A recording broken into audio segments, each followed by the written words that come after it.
This episode of Capes and Lunatics is brought to you by Tweaked Audio. Get awesome headphones, go to tweakedaudio.com and use the coupon code Southgate to get 30% off, free shipping, and a lifetime warranty. Or you can get there through the link on our website, southgatemediagroup.com. Recording has started. I missed it. It's okay. Technically the recording starts when we hear the Tweaked Audio intro. True. Because that's how we get paid those big bucks, man. Yeah, Tristan downloaded an ad program for his videos. Oh, yeah? Yeah, and it, puts a little video, a little thing. He only gets paid per download. Hey, guess what? This is Superconnectivity, folks. And we are coming in live. Hot! We're coming in hot! On Superconnectivity, I'm your host, Charlie, the Professor Esser, and with me, as always, is the man who makes it all possible. Phil, Filmy, and Perich. That is correct. Phil, Filmy, and Perich, the founder of the Capes and Lunatics feed, because he one day had a dream, and this is the nightmare I have made it into. So, let's talk about all the things there is to talk about. One thing, we didn't really talk, we talked a little bit about the Super Bowl ad, but, okay, and here's the thing. So there was all this talk about, what's the missing image? And, because there's this scene where Tony and, it's Tony, I think it's Tony, Cap, and Rhodey. Or is Cap there? No, it's Cap, no, it's... Looking up at the sky? Yeah. No, that's Cap. No, it's Cap, Black Widow, Rhodey, and Banner. Yes. Yeah. So in a big space. Yeah, in the big space. So everyone's saying, where are they looking? Or have they edited someone out? And what are they looking at? Are they looking up? Is Tony coming back to Earth? Is it Carol? What is it? Well, here's the thing, because when we've seen weird edits in the past, one of the big things that we've seen them lie to us about the Hulk. We saw the Hulk in all the trailers for Infinity War, wasn't actually in the movie. Mm-hmm. We have gotten our Hulk image now from the good folks at Little Redenbacher, Popcorn and Comic Books, and that is clearly a Professor Hulk. Here's my question to you: What if they have? What if it's not Professor Hulk? What if they have actually separated Banner and the Hulk? Mm. And here's the thing: they had made a point. The Russos had that it wasn't that the Hulk was mad or was scared of Thanos. It was that he was tired of being brought out whenever Banner needed to fight. That he wanted his own life. Mm. What if they actually found a way to do that? What if Shuri, who did survive the snap, that is canon, Shuri survived the snap, what if they did have them separated, and that's what they're hiding? Armored up Hulk and Banner being sort of the science guy of the team now, doing the Tony Stark thing, but also Hulk gets to be the one to fight. And maybe that's going to be an issue, too, going down, that Hulk is maybe less stable without Banner, and maybe Banner's going to be unstable. And maybe that's going to be a big plot line, too. If they separated them, who says the right mind went into the right bodies? Well, you never know. But you'll remember when they actually did do the original separation under... Samson? Yeah, I'm sorry? Doc Samson? Yeah, Peter David, yeah. But when Doc Samson did the original thing, basically, the Banner that was separated lost his emotions. It's very interesting because they did a similar cop-out with Professor Hulk and Betty, because that Banner marries Betty just because, I guess I should marry Betty. And then when Betty is murdered by Abomination, and then the Hulk forgives him, it was because that Hulk, Professor Hulk, has no tie to Betty because his personality is likewise separate. So basically, the Banner is always trying to deal with his emotions in very unproductive ways, compartmentalizing them. But it does make me wonder. Like I said, I firmly believe that the scene we see in there of Rocket entering into Thanos' hut is a dream sequence that we're going to get early on. That I do think that's going to be the big thing is Gamora, who we know is in the Soul Stone, because Thanos spoke with her when he was in the Soul Stone. That she is reaching out to Rocket to try and let her know how he can defeat Thanos. Unless could Thanos be in the Soul Stone eventually? Because could his guilt or whatever, especially over Gamora, cause him to quote unquote commit suicide? Well, I mean, anything is possible. I mean, I think he's probably physically in the universe.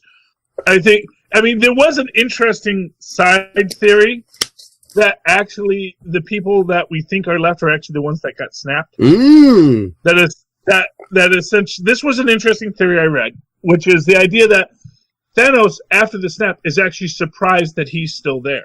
Yeah. Because he had assumed he would have been zapped too. And that actually what happened was everyone else, that the fading wasn't everyone else fading out, it was what it looked like from the people who were left as they were brought into the Soul Stone. And brought out of the universe, and Thanos was one of them. That's an interesting theory. I also wonder if we're going to get something with the realm of the ancestors and the Panthers. Because if Shuri now becomes the Black Panther, now Mkbudu is still alive, or I always forget his name. Who? But the leader of the Gorilla tribe. He's still alive. Yeah. He has the right to challenge for the leadership. But Shuri may wish to stand against him. Now, is Shuri going to be able to defeat him? I don't know. But he may just decide to allow her. He may, in his grief of the loss of so many members of his tribe, allow her to lead. To say, you are a wise woman, Shuri, and I will follow you, you know. And, I mean, hey, there's going to be a lot of shipping there. You know that. Peace between the Panthers and the Gorillas. It could happen in our time, Phil. Ship the heck out of Shuri and Mkbudu. And I'm pronouncing his name wrong, I know. M'Baku. That's his name, M'Baku. Yeah. Yeah, so I think that there's gonna be a thing where when she goes into her realm, when she becomes the new Panther, then she's gonna say, "Where's T'Challa?" And it says, "T'Challa is not dead." You know, bum bum bum bum bum. You know, so that's the thing. I think this is going to be the whole thing, and it's going to be this idea that, like I said, I would not be surprised if there isn't a talking resolution where they basically tell Thanos, "You didn't accomplish anything. All you did was make life harder for everyone that was left, and you didn't actually solve the problem." And you know, basically, they solve it with science and accounting and economics. And I think we might get a separated Hulk, because that would be. See, that's the thing. I think we're all expecting Professor Hulk. I think the images we've got of Professor Hulk makes that's clearly Professor Hulk. Now that you're saying separated Hulk, what if the snap? What if the snap separated Hulk and Banner? That's an interesting theory. Oh, well, you know what would be interesting is if they. Here's what I'll say: if they separate the Hulk, if they create a Professor Hulk, all I want is Ty Burrell back as Doc Samson. Nah. I want my Ty Burrell back. He's still in the Disney organization. Is on Modern Family every week. Remember Heroes Reborn? Remember Banner went into that pocket universe with the Avengers and everyone. Hulk stayed on Earth. That's true. That's true. There's a lot of interesting things that could be happening. There's a lot they can pull from. You know, but if that other theory is right, if if Cap and everyone are the ones actually in the Soul Stone, maybe they get everyone out of the Soul Stone. Maybe those original Avengers have to stay in the Soul Stone for some reason. That's how you that's kind of their retirement for the next phase. Yeah, I mean, here's the thing. I don't think Captain America has to retire. You know. I think he can take a desk job and be very happy. You know, I think he can. That's fine, but some of these actors might be like, Well, no, but what I'm saying is, you don't have to have a reason. You don't ever have. Here's the thing: you don't actually ever have to have a reason for someone to be written out of the story. They don't have to die. They don't have to be trapped in another dimension. They could just be moving to Maui, and and in Maui, they can be out of the story and pursue other things. Like we were talking before, they were saying about like the flashes from the the previous movies, Cap dancing with Peggy and stuff. And, maybe if they are in the Soul Stone, maybe they do get they'll get happier lives as a retirement. Yeah. Of course, that assumes Peggy's dead. Well, she's not dead. She could have been sucked into the Soul Stone. She could have been snapped. Yeah. She could have gotten snapped if she had faked her death. I just want Peggy Carter with an eye patch chomping on a cigar. Listen, kid, I've been in this game a long time. And like I said, the whole eternal love of Peggy and Cap, I like it as a concept, but again, Peggy had a whole life with her and Cap were together for 5 minutes. I know. Yeah, she got married. Well, they were together for a while. It wasn't just... And like I said, I still want to know who his handler was in Hollywood. Mm-hmm. I want that story. I want that Betsy Ross story. Mm-hmm. Of, Betsy Ross and Cap, and because he had to have a handler. They're not going to just let him wandering around. Now, we saw the fat guy as one of the handlers, and that's a possibility, but I think they'd also want to maybe move a female agent near him. Just good thing. You don't always want to leave it in charge of the fat guy. All right, vamp for 20 seconds. I got to go grab my power cord for my computer. Okay, so I will vamp. So, let's talk who else might have survived the snap. Howard the Duck. One thing I do want to talk about a bit here, with regards to Avengers: Infinity War is, how what I think is the most important aspect of it, that in order to survive, it wasn't just that Thanos had to win; it was that Tony could not get his hands on the stones. And because that's the thing, if there's only one way in which it works, it has to mean that there's only one way that it actually works for Thanos. Well, you know what? I'm thinking Endgame has a bigger meaning since they made that, since you hate that horrible name for this movie. I'm thinking that's a clue, because I'm wondering if, Tony's okay, how are we going to fix this? How are we going to fix this? And someone's going to whoever has the idea is going to say something like Endgame or something, and Tony's going to be oh, that's what Doctor Strange wanted me to do, or whatever. Yeah. Well, or like I said, or someone's going to say, for example, it's he said, we're in the Endgame. Does that mean something? What are we playing chess? Am I supposed to be the Grand Master of the Universe? They're going to say, oh, I know a man named that. What? And then he goes to Sakaar, and you see him left there, and maybe even he's ready, because he says, he killed my brother. Come, rabbit, let's get the Grandmaster. Yes.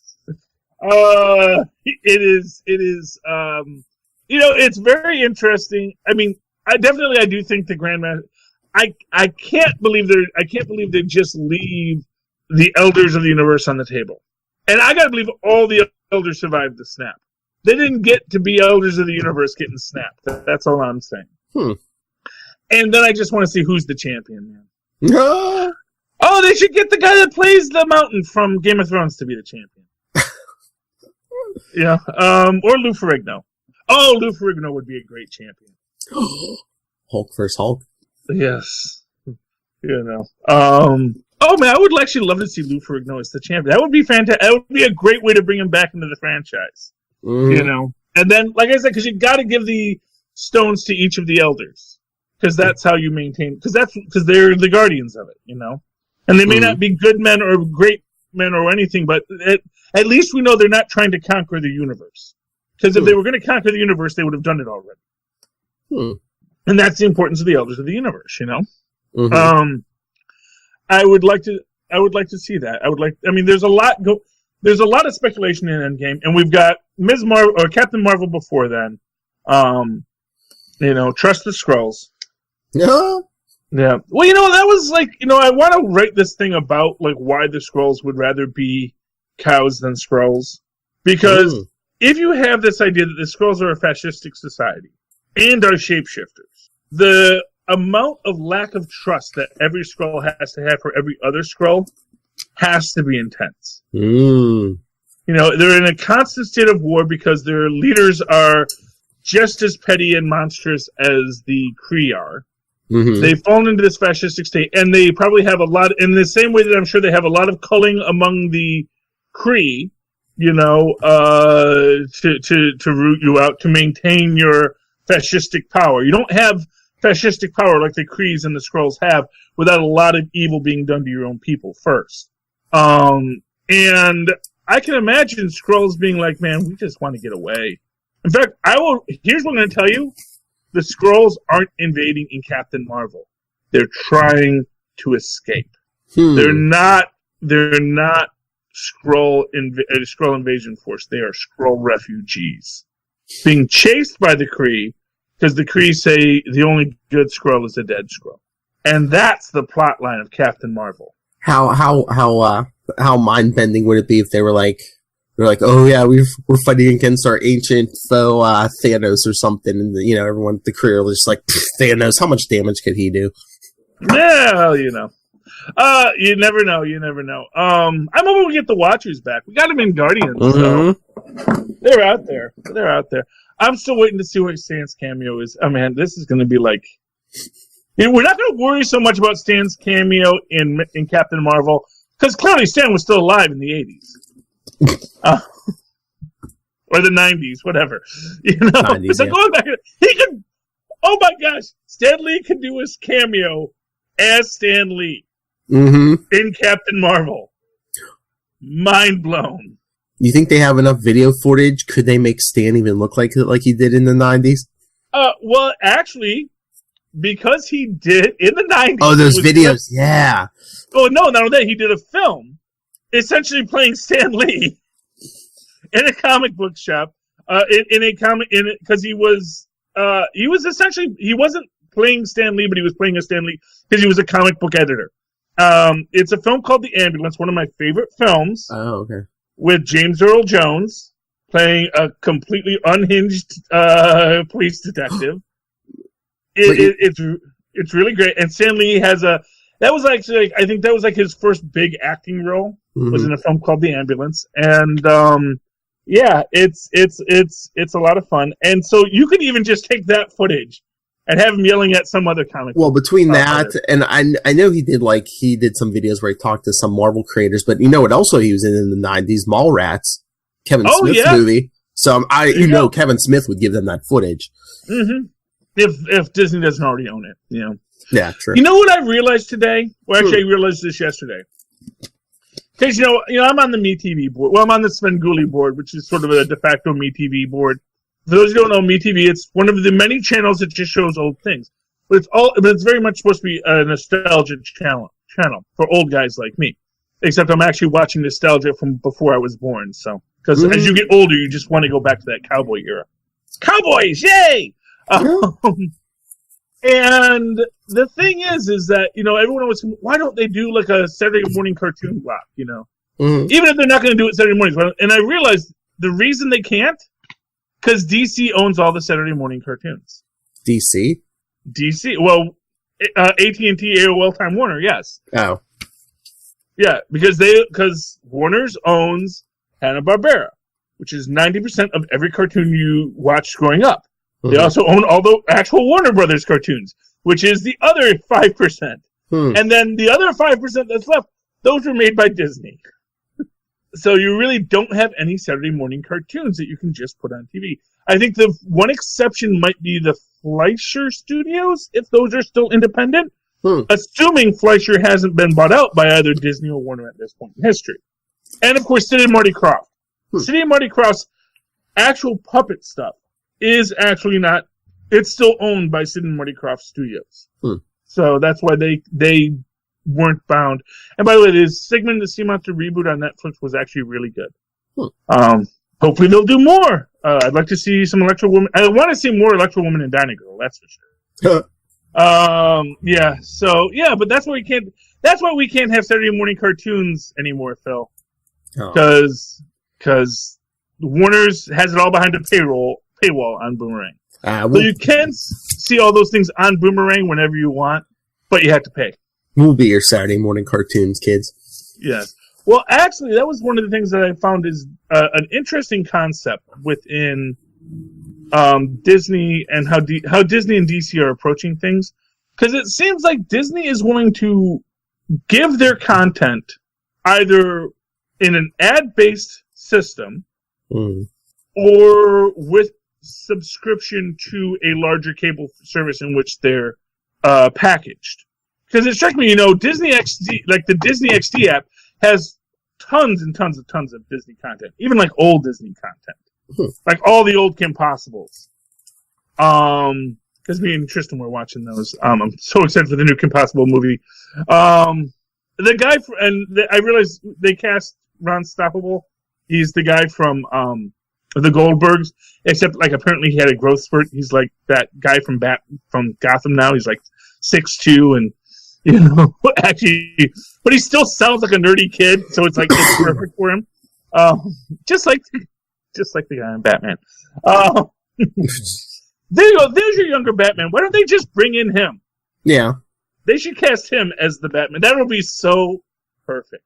Well, I don't know what they're doing because, like, they're doing after Gotham, they're doing this Alfred prequel show on one of these other cable networks. Yeah. And I just saw an article. They said, "Oh yeah, they're going to be staying away from Batman villains." So it's basically the only Batman character you're getting is Alfred as like a young man. So it's.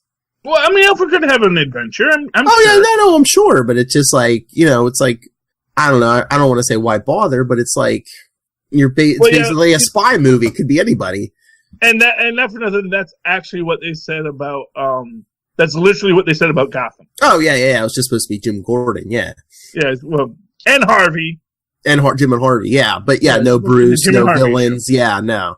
Yeah, or and the original idea was you'd see, like, how that universe that produces villains would be created. Yes. So, like, the first time we see these things, like, we had the first iterations of the Venom serum, we had, early takes on early characters and early ideas how these characters might come into being. But, you weren't supposed to have the Penguin already there. But I guess they figured the Penguin was the one guy that could be there because the Penguin could be an older guy, is the idea. But then they put Enigma in there, and then love blossomed, and all the shippers said, no, this is about Penguin and Ed. Yeah. This is the Penguin Ed. This is Penguin. Anyway, but yeah, that's that. But I do think that one of the central ideas in this, get back to Infinity War, not letting that the importance is to separate the stones. Mm-hmm. That once Thanos has gathered the Infinity Gauntlet, the Gauntlet had to be destroyed. The only thing that could destroy the Gauntlet was the use of the stones, because if the stones exist within the Gauntlet, it would be too great a temptation for any other being to cause too much damage in the universe. Or reverse it. Well, no, I mean, even reverse. Obviously, they're going to put the universe back. Yeah. Because never another Spider-Man has another movie to do. And Black Panther. And Black Panther, yeah. Although they haven't actually shot Black Panther yet, so. No, but I thought they confirmed it though, so. Yeah, but the thing with Black Panther is you could do Black Panther. Here's the thing, you could do Black Panther with Shuri. Yeah. As Black Panther. You could have done another Spider-Man film with Miles Morales. Mm-hmm. Or Ben Reilly. Ooh. They could have cloned Spider-Man. Because that's all you need is like it's somewhere in Infinity War to just mention, oh, would you like to meet this is Dr. Miles Warren. He's one of the survivors of the snap.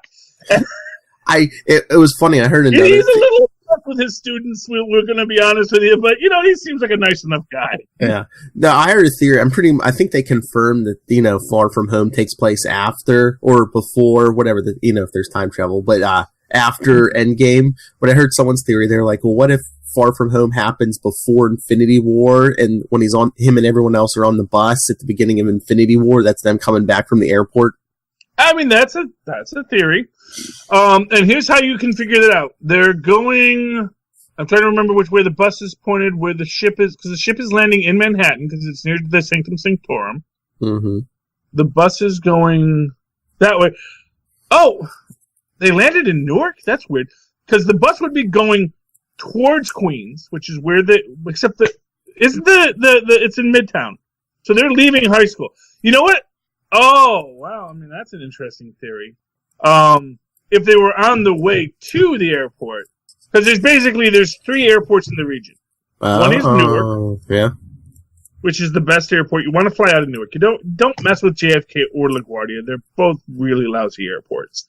Because they're in New York and they have nowhere to expand. As planes have gotten bigger, they've gotten to be worse and worse airports. Fly to Newark, all we got is land in New Jersey. So, and this may be just completely out of nowhere. I'm first trying to think, because actually, if they are going to, well, okay, so they could be coming back from Newark International. They could be coming back from Newark, looking over. Yeah, I mean, I'm not watching it right now, so it's hard to get the logistics. But there's other theories too that, of course, Far From Home takes place after Endgame. But the other theory was, what if the reason he doesn't want to take his Spider-Man suit with him to Europe is because something happened to Tony? Because Tony's the one who gave him the suit. Yeah, but Tony gave him a different suit after that. So. Yeah, but still, I mean, that's the first suit he had that wasn't homemade. Yeah, still don't like that fact, by the way. Yeah, I know. Neither do I. I don't like the whole AI in a Spider-Man suit. Just the whole concept from the start. It's just... And I don't like that someone else... It's your superior Spider-Man. Yeah, and I don't like that someone built it for him, too. I'm just like, if Stark had been like, here's my lab, tinker, make your own thing. Fine, but... Yeah, it was... You know what? They should have just had him have a decent suit to start with. Mm-hmm. But I guess they were like... you know what it is? Here's the thing. They always have a problem with why is Spidey such a good sewer? I don't even understand why that's a problem for people. He's being raised by a single aunt. His single aunt certainly can sew. I don't know if they still do, but I know they used to have home ec and sewing in high school. You're saying? Well, yeah, but not even that. Not only that, I can imagine, especially when just because we got hot Aunt May doesn't mean she doesn't know how to sew. I got a lot of friends, adult friends, who love to sew. And plus, too, I mean, if you're smart enough to build web shooters, I think you're smart enough to figure out how to work a sewing machine. Exactly. He could have definitely made his own costume. If you really want to go, it was the spirit of the weaver of the webs gave him the ability to make cool costumes. There's lots of having Tony give him the costume was just a bad mistake. Yeah, no, I don't like that. No. I actually, and honestly, overlooking the entire goes into wrestling and showbiz aspect, which is always rushed. Because what I find most fascinating about the Spider-Man arc is that his showbiz career was clearly more than one. I mean, it only takes place in one issue, but clearly from everything we've seen since then, the idea that he goes into show business is a thing. Yeah. Where he even had an agent at one point, because they've actually brought back. He goes back to his agent a couple times, and they'll only make the check out to Spider-Man. Yeah.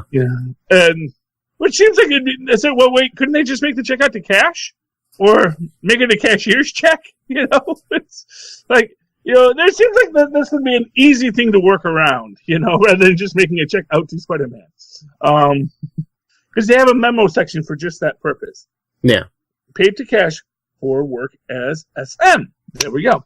Or they could make it out to the agent. The agent could cash it, take his 25%, because, Pete wouldn't have negotiated a good deal. And he'd still get money, Yeah. There are workarounds for all of these things, and a good agent should have thought of that. Anyway. But no, and I really feel that they short shrift that whole Spider-Man used to be an entertainer. That was the main reason I thought you'd have the eyes that move, was to have him have a better communication to the crowd. Wow, yeah. Yeah, I said that early in the early discussions. Rob was there. I think he said I was an idiot too. And he was right. That was all Tony Stark. I did not want to believe that Tony Stark had to be that much into it, but so he was. Anyway, you want to go to comic books? Sure. Hey, have you read this new guy, Conan? Yes, I actually did. I caught up. Yes. Conan 1, 2, and somewhere around here is 3. I'm going to put 3.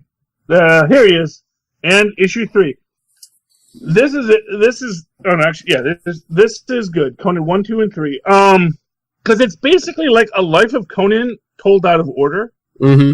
Because when we're opening up, so there's two things. First off, we open up, and he's like, and we get all this old school Conan art, Conan, it was a thing back in the day. I read those books; they were great. The big Conan the Barbarian, the life and death of Conan. For those who didn't know what this arc was called, it's The Life and Death of Conan. Spoilers, Part 1. The Weird of the Crimson Witch. Yes. He got some. He was about to get some weird. Yeah, well, he got some weird and got a little too much weird. And we open up, here's the start of Conan's story, born on the battlefield to his mother with a knife, about to kill somebody because Sumerian women are just as willing to kill you as Sumerian men. And there's Conan the King as he ends his life in a cage, in a bejeweled cage, as the shaman tells him later. And we go back to his early days as a gladiator, killing people for other people's amusement. Yay, that guy died. Not for nothing. People willing to die. What are you gonna do? No. Kills the guy with the. I think it's actually supposed to be a vibranium spear because they make about some kind of statement about how ancient his spear is, and it was his father's spear, and here Conan kills him with a 99-cent sword he pulled out of some trash heap because Conan's just that good, man. Meets the Crimson Witch, who's like, hey, who wants to get a little strange? First she kills these guys because she bets on the Sumerian, and then he's like, hey, why don't we have a couple double entendres? And she says, hey, I'll double that. And they go, and they do as you do in a Conan book, and then, her face is still pretty, but now her hands are gnarly, because really, she was a Crimson Witch the whole time. Bum, bum, bum. And Conan's been poisoned, as you do, and they're gonna wake up some ancient god, as you do, because Conan's blood is the blood of a man who has faced death countless times and has survived. He's beaten death. And essentially what we're looking at here is, as we're going to break it down, this is the story of how Conan's blood is super, super magical. Because he has defied death so much that death itself can be resurrected by his blood. Yes. Phil? Oh, yeah, no. I'm here. Oh, no, I didn't know. I just realized in there. So here's where, here in the ancient Pangea continent, he is at the moment. Now he's here. And 3, he's back over here. Yeah, because they kind of skip around, because in the third one, he's like 17 years old, right? Yeah, well, that's the idea. So, essentially, at the start, we're getting this idea. First, at the start of his career, all the times he's faced death, the witch wanting him, but his blood isn't ripe yet. And that's when, in the end, we get our little meet with the little orphans who call her mother. We're creepy, scary children. Woo! We have blonde hair. Blonde children are the devil. Everyone knows that. I know I was. Especially if you get 2. And then we see again in Conan 2, we see that they're there again.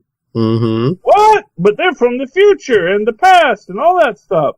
And they make the point that magic. He's not ripe yet. That essentially what we're looking at is he's got to face death 1,000 times, survive death, defy death, murder a bunch of people, and murder a bunch of big monsters.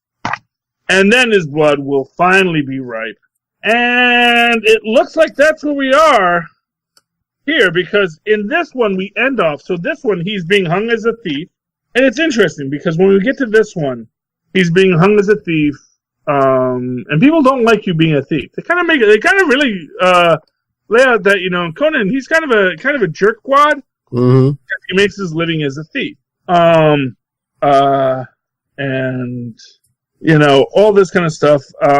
He basically asks for a priest to come speak with him, and it's your typical, you can find redemption in the warm embrace of Mitra, yada, yada, yada. Yeah. And then he goes to hold the priest hostage, and then the Inquisitor kills him. What? Oh, no. I'm sorry, he's watching the clock. I gotta get through this. They're gonna draw and quarter him, and Conan makes a statement that, Crom damn you, because he says he doesn't know why he says it, he just said it. And then the guy gets struck by lightning. Oh, here it is. Don't be swinging an axe in a lightning storm. Well, no, that's just basic science, but they didn't have science back then. You got to remember. This was in the stupid ages. And then basically everyone backs off of Conan. He picks up the axe, and I think that's the axe he actually had in issue 2 when he's fighting the snakes. So yeah, we are definitely out of time. And we see after this he walks away, and then we jump again to the future because we saw at the end of issue 1 he's being carried off by the 2 weird children. And you can see he has his Conan the King beard here. Yeah. And he makes the point about how he hoped that Crom didn't answer his prayers. Mm-hmm. Because if a god spares your life, it's just because the god wants something from you. And that's, I mean, honestly, takes me 3 issues to get there, but it's a great arc worth reading. I can't wait for issue 4. I am really glad they brought back Conan. Thank you, Disney, for buying back Conan. You didn't have to. That's the thing. They didn't ever have to, but they did. And I appreciate that. Anyway, you want to talk Champions? Yeah, talk to Champions, because it kind of has a tie-in with something else, which I'll explain after you do do Champions. Okay. So, for those of you who remember last week we talked, or last, was it a couple, it must have been a couple weeks ago, talked about Champions 1, and about how everything is going great for the Champions. Well, not the Stan Lee guys, but, we're all got our plan, yada, yada, yada, yada, yada, yada, yada. And then as the original champions are about to face their battle, something happens, but then, nope, thanks to their amazing superpowers, they naturally escape unharmed. But then we got the big reveal at the end that, oh hey, Miles and Mephisto, they're sitting in a tree. K-I-S-S-I-N-G.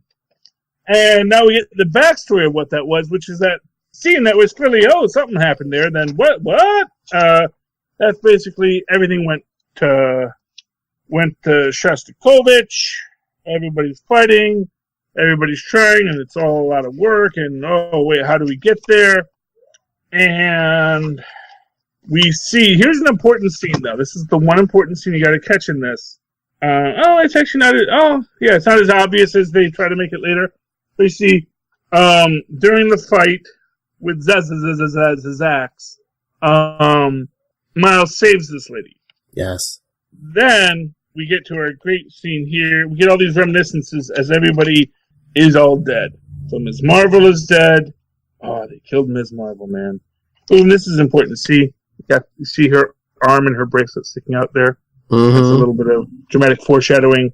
And then we see Viv and Braun, sort of, because Viv has been fried, which, again, it's not like the first time she's gotten fried. They can rebuild her.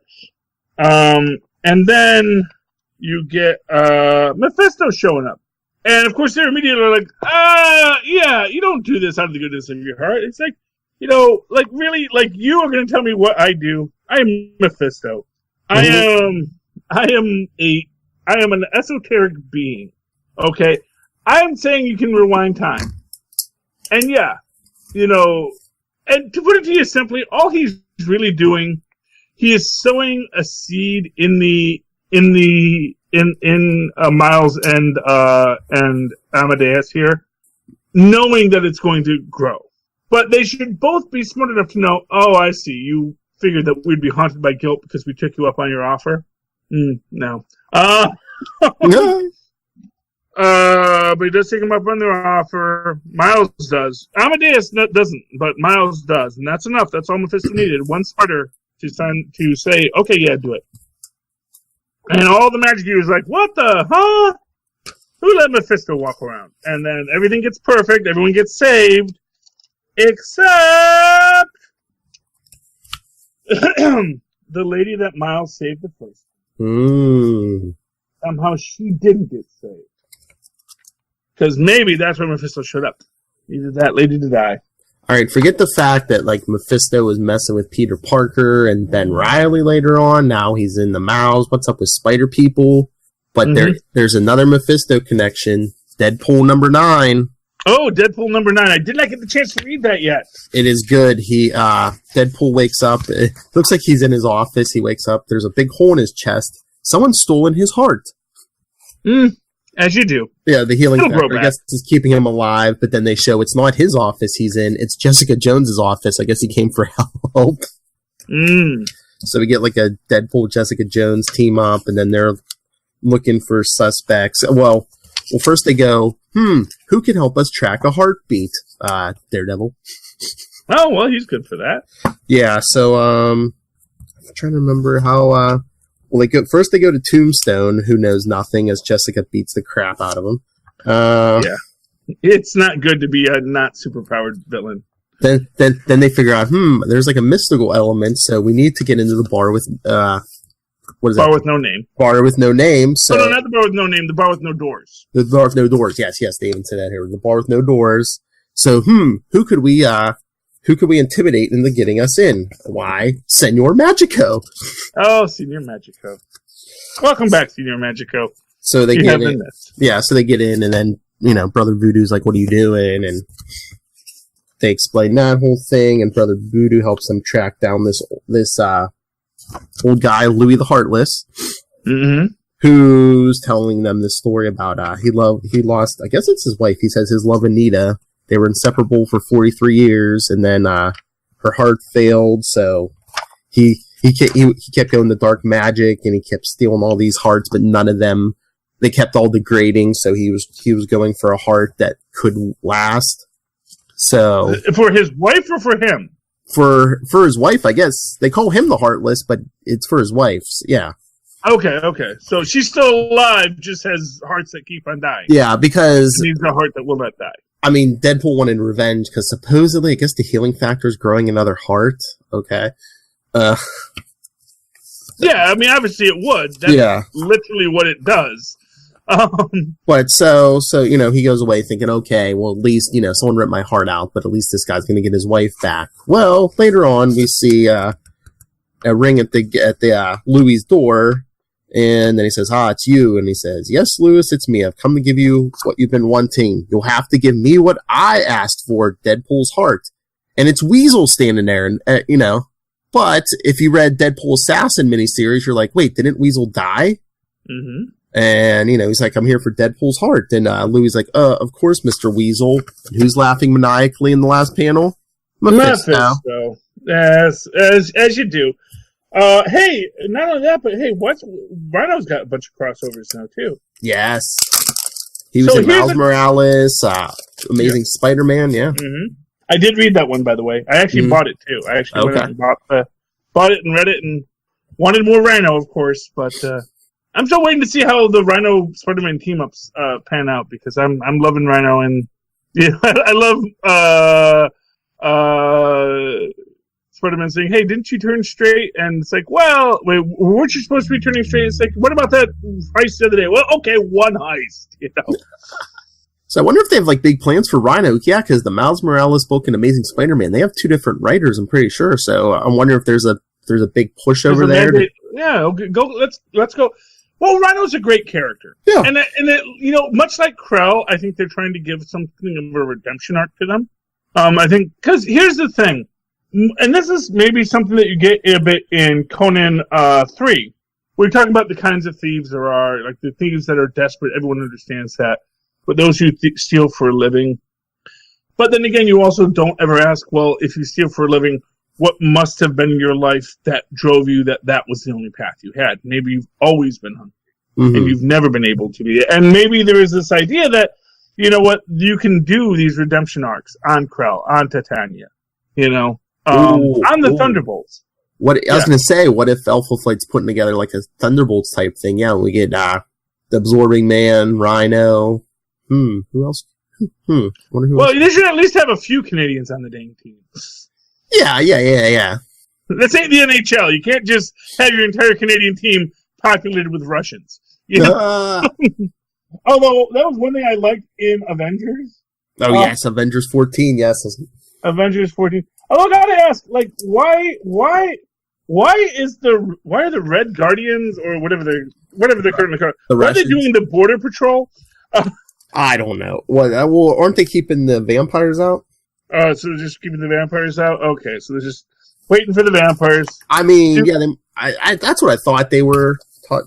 Supposedly that's what they were standing there for. Okay, yeah, I'm just saying. It just seems like just that one border crossing. It's a good thing that Dracula decided to use that border crossing into Russia, because it's not like it's got like a 8,000-mile border with all of Europe. Well, I mean, as we saw in Avengers 700, they had a bunch of people on their team. I guess this is just the border where Dracula chose to cross over. Yeah, well, that's fine. And we got old Dracula, so obviously he's having some days. And we see that basically the Shadow General wanted to steal Ghost Rider's car. Or the Shadow Colonel, I'm sorry. Yeah. So, here's the weird thing. Like, the Avengers are living in that Celestial now. Yeah. So, did you see where the detention facility in the Celestial is? Is it in the butt? It's in the intestinal level, it says. Oh, yeah. It's pretty close. Yes. Yeah. It's in the butt. So I guess this answers that long-asked question, do Celestials poop? I guess they do. Yeah, man. Well, clearly Celestials... Here's what I'll say. If nothing else, in the MCU universe, they do establish that Celestials have fully organic components, you know. They're supercharged, like probably radioactive and nonsense, but they do have physical existences. Unlike DC's New Gods, which have, like, you know, cop out. Oh, well, our physical manifestations are blah, blah, blah, blah. You know, it's like, you still have to have something there. Mm-hmm. Dark side. You can't just go into another universe and say you can always come back. Although that actually reminded me of something recently. So you know my theory on how superheroes fly? Yes. That it's not actual propulsion, it's quantum tunneling. And I was thinking, what if all of Superman's powers are based on quantum physics, not Newtonian physics? That it's always about redirecting molecular positions inside of the universe rather than actually acting on those molecules in a Newtonian style. You always assume it's the Newtonian style, but actually it's really manipulation of atoms on the quantum level, like the Molecule Man, like Dr. Manhattan. Which would suddenly explain why exactly Superman is any kind of a threat to Dr. Manhattan. Because if superheroes are existing on that quantum mechanical state, if there's that flight is quantum tunneling, super strength is, altering universal forces like the strong force and weak force and gravitational pull. If that's what we're looking at here, suddenly all those papers about why the physics of superheroes are wrong are stupid. Which they always were, because they ignore evidence. That's always the problem whenever you have a scientific paper like, here's why this superhero wouldn't work. Because the thing that should happen doesn't happen. Well, if you're a decent scientist, you should say, well, why does that not happen? And the actual answer is because it's affecting things on a quantum level. It's using a different set of physics. And the motion isn't physical motion the way we think of it. It's a quantum motion tunneling through space itself. Yeah, something's going on, because it's like like Superman, like you're not, like he's on an airplane. He doesn't have to take a running start and like leap into the air. At least not anymore. He can float in the air. What's going on? You know. Yeah, exactly. Exactly. And not for nothing. And a lot of the older versions of this goes into your Hulk holding his breath while he swims. It wasn't that he couldn't hold his breath, but it was that he never really had to. Mm-hmm. That his body could adapt to whatever situation he was in. And the Hulk still holds his breath. And still needs oxygen, as a fun fact. Which means that actually kicking him in the solar plexus might actually work. Yeah, remember when Batman kicked the Hulk? I was going to say, well, I can't remember what story, but there was some story, yeah, Hulk was battling somebody. No, there was another story. I swear he was still fighting someone else super strong, and like, if it went in the water or something, and he's like, I could have held my breath if I would have had a chance, you know. Oh, that was when he fights Ajax. Maybe, yeah. That was the other thing I wanted to bring up. Loki's dead, but what about his son? Because, of course, the founder of what do they call that group? Byrne created them during the Professor Hulk era. Oh, the Pantheon? The Pantheon. And they're all the children of Loki's son, who is perpetually a teenager. Oh, yeah. So might we get some Pantheon in all of this? Agamemnon, wasn't it? I think it was. Well, he called himself Agamemnon. Yeah, that's what he called himself. Agamemnon. But he was cursed by Loki because he was so childish, said you will remain a child forever. Until you gain some insight or some that. He basically Odin stole Loki's jam when he made Thor into Down Blake. But Oh no! If they bring Loki's son into the MCU, we're gonna hear Peter David again. Where's my nickel? Yeah, gotta watch what you sign. Not for nothing, but they'll give him a nice created by credit. They always give the created by credits, and they actually usually give something. Disney is like, it's actually just cheaper just to give you $10,000 rather than for the lawsuit, because you're cheaper than the lawyer will be, Oh. Because most comic book artists, it's not like most people have that many needs, Mm-hmm. You buy a nice car because you got a character in a movie, you ain't complaining, Mm-hmm. And a nice car doesn't cost that much money, especially if you get it wholesale, right from the dealer. Anyway, so that was my other thing is, what if we get Loki's son in here? Because again, this idea about where we're going to find more heroes. Are the heroes we've seen so far the only heroes we're going to have? And are people going to tolerate that? Because that's the thing. It's not like we can't manufacture more heroes. And I think this maybe even makes a bigger question. We can make more heroes. We can make another Hulk. We actually have the guy who knows how to make Hulk formula. Standing right here. All we need to do is make it again, In fact, I would not be surprised to see a Ross Banner thing. It's like, look, I know you don't like it, but the fact of the matter is we could use another Hulk. And maybe that's when Doc Samson says, well, what if we could make another Hulk? But just take the Hulk out of Banner. And wouldn't that be because here's the thing, Hulk clearly has a healing factor. The amount of mass he creates from nothing, clearly he could make himself an entire another Hulk. If we could pull the Hulk out of Banner, we could have a fully functional Hulk and a fully functional Banner. And you said that when the Hulk was on his own, he was pretty well, he was calm and functional and doing what he needed to do. Maybe that's all we need to do is just let Hulk be free. And maybe that's when Hulk says, yes, Hulk want be free. Yeah, because remember Hulk was evolving too, because he was talking on the, on Scar, and after 2 years passed. So how long has passed between Infinity War and Endgame? Is he still evolving? Yeah, well, long enough that there are support groups and posters printed. Yeah. What do we do? Oh, that was my favorite meme. Someone took that poster, where when they're gone, they put the Defenders under it. Yeah, well, oh, you never know. You never know what happens next. And that, again, assumes we're not going to make a stop in Harlem. And that's always a weird question, is why. Actually... Not for 2 years. Like, of all the people he could have gotten, why didn't he stop in Harlem? Why didn't... he got Peter. He didn't... Unless it was because he is a manipulative, awful man. Tony Stark. It's easier to control a teenage kid than, a Luke Cage. Yeah, he just Doc Ocked him. Yeah. Remember when Superior Spider-Man recruits video game Spider-Man? And it's like, yes, well, I'm the Superior Spider-Man, and you can work with me. It's like, I'm just a young, dumb kid. I'll need you to manipulate. Well, yeah, because remember, it was Civil War, because, he wanted a young kid he can manipulate and be like, yeah, we're fighting on the side of right. Yeah. You don't want to take the chance of coming to an adult like Luke Cage who says, oh, no, you're totally effing wrong. I'm on Cap's side. Exactly.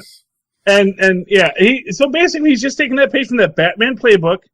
Teenagers can't say no when you give them food. Because that was Batman's. Did Robin want to be a crime fighter? I don't know. But that's where his dinner came from. Like, okay, well, we'll just send you back to Aunt Harriet in the trailer. And you can go live with her. Well, if we're talking Dick Grayson, he originally wanted to catch the guy who killed his parents, and Batman helped him, and then it was like, let's keep going. Was that originally it, or was that something that the story that we've established later? Well, I know Dick Grayson wanted to catch the guy who killed his parents. Like in Batman #1, that's what happened? No, what was Dick Grayson? Detective Comics 38. That was 38? I thought it was Batman #1 that first. What, Dick he was in Grayson? Detective Comics for a while. Okay, well, I don't know. I'll defer to your wisdom on that. But even then, is a teenager really the right person to make that choice? Because obviously, if you're a teenager, someone kills your parents. Trust me, if you killed me, my Tristan will swear a blood oath against you right now. That doesn't mean. So will Ben too. Me and him were on the outs because he's 12. But they will swear a blood oath against you for all time, and will stand over your carcass and laugh as your fields burn. That doesn't mean that's something you should encourage in a child. Yeah. But before, we're almost out of time. But you were mentioning Tony Stark. You probably didn't read Tony Stark Iron Man 8, did you? I have it downloaded. I have not read it yet. The controller is still causing trouble, and the Escape is going crazy and controlling people. But Tony Stark kind of gets I don't know if it's hypnotized or what by there seems to be a program controlling the whole Escape and all this garbage. And it's called itself Motherboard, of course, because it took the form of Maria Stark. Yes. Maria and it's like giving him a digital drink of alcohol. Yes. Well, there you go. Motherboard is interesting. Is that Ultron, do you think? Who knows? Well, let me put it to you this way: Jacasta's booted in. That's right. Mm-hmm. Maybe. Yeah, and you took my Jocasta away. Not for that. You took a Jocasta away because not for that. Aren't there 6 Ultrons are like MODOKs? Yeah, I think Jocastas are pretty much the same way. Where we may never get a resolution as to whether or not Brodok was MODOK, and if the MODOK who was working with S.H.I.E.L.D. is the MODOK we're dealing with now. Just like there's 6 Captain Americas, there may be multiple. There are definitely multiple Ultrons. True. I'm still waiting for some writer to say, "Hey, what if the Peggy Carter Super Soldier meets current Captain America Super Soldier?" Mm. And then you know what you're gonna have a very interesting storyline about? That Cap has lived 40 years without you. I've actually lived a whole life, Peggy. There you go. Yeah, that's the thing no one ever thinks about when you have these great loves. Someone actually pointed that out when Gene Wilder died. Of course, everyone knew that Gene Wilder, of course, was very much in love with Gilda Radner, who tragically died of cancer earlier in their marriage. And then everyone forgot that Gene Wilder actually had a wife and kids and lived an entire life after Gilda died. It's like, yes, we had this great and wonderful love, but that doesn't diminish the other loves that are in my life right now. And you know what's going to be funny about that storyline? This is going to be the real funny part about that storyline. If they got the guts to pursue it, it's going to be old Sharon Carter, young Peggy Carter, and Cap is still going to say, Peggy, I care deeply about you, but first off, you're not my Peggy, and second off, I love Sharon. I've had 20 years with this woman. You can't just diminish that. Just because you were my first doesn't mean you have to be my last. That's right. And I think that's a great point to end this episode of Superconnectivity on, Phil, don't you think? Yes, our time is up. Our time is up, as per the orders of the great and powerful Lilith Hellfire. Do not question her wisdom. Philip, how can people find you if they would like to question Lilith? If you want to get a hold of me, especially if you're a comic book creator and want to do an interview with us, email me, nightwingpdp@gmail.com, and on Twitter, I am @nightwingpdp. And of course, you can always write to me in that old-fashioned email way, the way our Moz and Paws once did, at superconnectivityblog@gmail.com. That's superconnectivityblog, all one word, @thegmail.com. Not the Gmail, but just Gmail. You know what I'm doing. I'm being old and doing putting... Right. You don't appreciate it at first, but then you're like, oh, I get it. Yeah, thank you for that. Exactly. Thank you, Maz. I can always rely on you things. Anyway, and of course, follow me on the Twitters, which I did again, At Charlie Esser. That's C-H-A-R-L-I. E-S-L-C-R. Look for the two E's in the middle. For quality. Bing! Thanks, Maz. Oh, Maz is such a great man to have around. Ladies and gentlemen, thank you for connecting with us here on Superconnectivity. Please! Super connect with us once again. Oh, yeah. Lou Ferrigno for the champion. Better have already done it, Marvel, because you already shot this stuff. But we want our Avengers universe, and I want Lou Ferrigno King. For reasons, don't question me. Oh my. You gotta work on your ego streams too, so. Oh my. There you go. That's the one.